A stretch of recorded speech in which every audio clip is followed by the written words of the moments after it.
there, my name is Megan and welcome to my channel, or welcome back.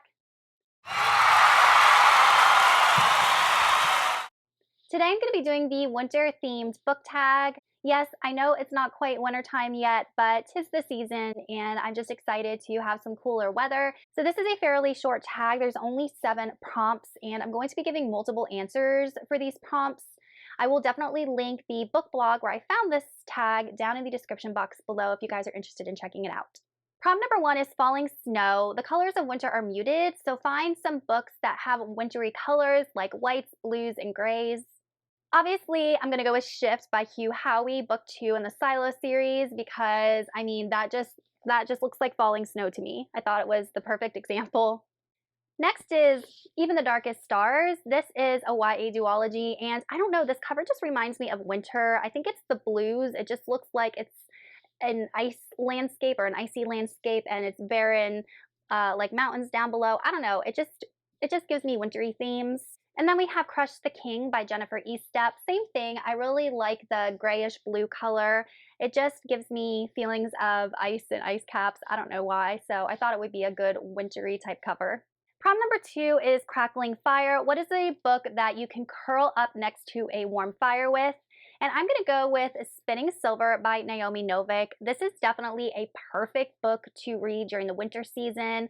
Obviously, we have the beautiful cover that is very wintry, but this is a loose retelling of Rumpelstiltskin, and it follows a girl that ends up entering into a contract with this fairy king who lives in this ice-covered land. And there's just tons of scenes that are wintry. And Naomi Novik did such an amazing job with her imagery, like her sensory details. I felt like I was there. I was cold and I was smelling the snow and the ice, and she did such a good job. So I feel like you would need to be next to a fire while reading this in order to kind of combat the cold wintry feelings it gives you. Next is actually going to be the Jane Austen Society. This is a historical fiction, which I don't read a lot of. I do have a full review for it, so I'll link it up in the cards. And I actually unhauled my copy of the book just because I knew I was going to never read it again.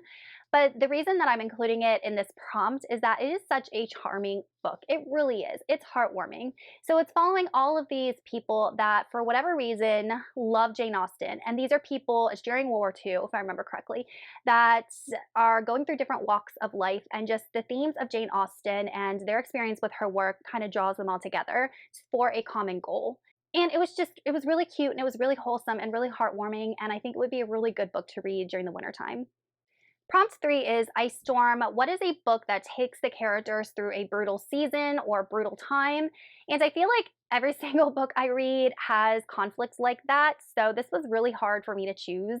But I'm going to go with Ethan Frome by Edith Wharton. This is a really, really short book by her, and it definitely has wintry vibes to it, so it would be a good book to read in the wintertime just because of that. But we are actually following a man who is married, and he is just not in love with his wife anymore. She is horrible. Like, she is abusive towards him. And if I remember correctly, it's her cousin or niece or some sort of relation to them, for whatever reason, comes to live with them.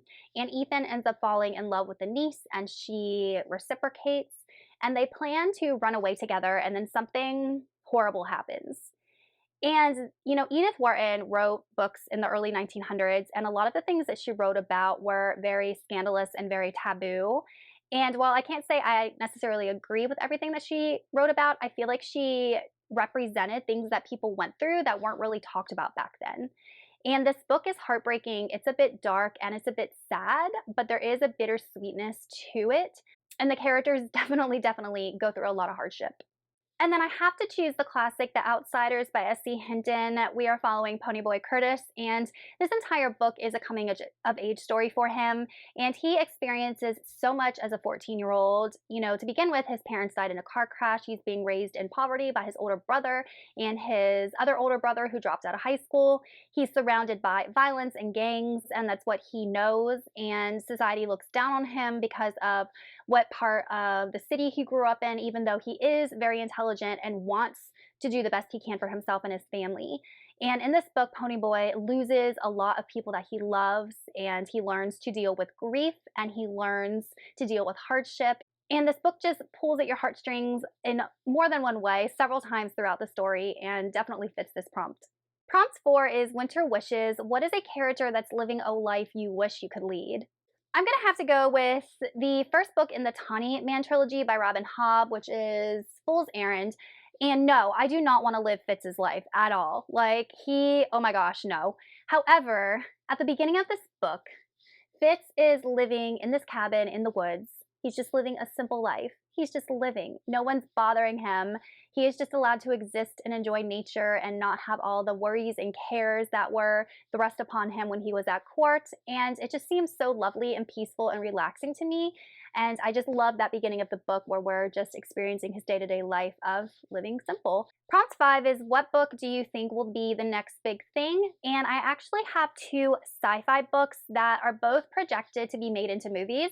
And I feel like these books' popularity and the amount of people that read them or will read them will skyrocket once the movie comes out. And the first one I'm actually reading myself, and that is Mickey 7 by Edward Ashton. It even says on here, soon to be a major motion picture, and then I did look it up, and it's set to be released in March 2024.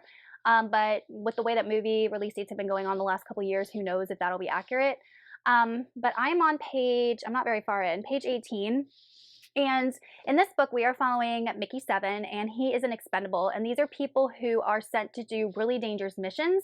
And if they die, that's okay because they're just almost like regenerated. So a new Mickey 7 body, or excuse me, a new Mickey is made, and all of their memories and knowledge is basically downloaded into this new body's brain. So in the beginning of this book, Mickey 7 was supposed to have died, but he didn't die. And he ends up meeting Mickey 8 because they already had regenerated him. And that's where we're at. So I don't really know where the plot is going to go from here, if there's going to be like an issue regarding how this process works, or if there's going to be an issue between Mickey 7 and Mickey 8. But despite the like kind of dark understory, this book has a very, very light tone, and it has been compared, I think, to Andy Weir. And with regards to like the tone, definitely very similar to Andy Weir. And actually, the next book I'm going to be talking about is by Andy Weir, which is Project Hail Mary. So Project Hail Mary is also rumored to be made into a movie at some point because we all know that The Martian was made into a movie and it became super popular. And I really enjoyed this book. I think I enjoyed it way more than I did The Martian. I do have a full review for it. I'll link that up in the cards if you guys want to check it out. But Andy Weir, with regards to sci-fi, just makes it so understandable for the reader, the way that he presents information, because he does delve into the science quite a bit. And that's just completely juxtaposed with how humorous and light his stories are. And I don't know, he just does a good job. So I feel like this one will definitely take off if and when a movie is released. Prompt 7 is Lip Balm and Lotion. What is a book that is just full of comforting words? And this was really hard for me to choose, and I'm going to go with The Diary of a Young Girl by Anne Frank, only because despite everything that these folks went through and the fact that they were fearing for their lives every night, they were in hiding, they were not able to go outside for, what was it, like 2 years? They were wearing clothes that were too small, they were starving, they didn't have enough food for the amount of people in the annex. Despite all of this, like, Anne was still able to find joy in the smallest of things. And it's just very refreshing to know that there is still hope and optimism when times get tough. She is definitely like an exemplar of that. And also, like, her famous words that she believes that everybody is truly good at heart, just the positive message. And prompt 7 is Peppermint Mocha. What is your go-to drink while reading? And for me, like, I have been on an iced coffee kick for a couple of months now, which seems kind of weird considering it's cold out. But yeah, so what I do is I buy the Starbucks cold brew concentrate. I mix a little water in there, and then I pour some heavy whipping cream, and I make my own syrup from water and sugar and vanilla. Just boil it on the stove, add the vanilla, let it kind of solidify a little bit, and it is sweet and yummy and vanilla-y. So I just mix all that together, pour it over some ice, and sip on that while I read. Okay, you guys, that is it for the winter theme book tag. Let me know in the comments your answers to some of these prompts. Thank you for watching, and I will see you all in another video soon. Goodbye.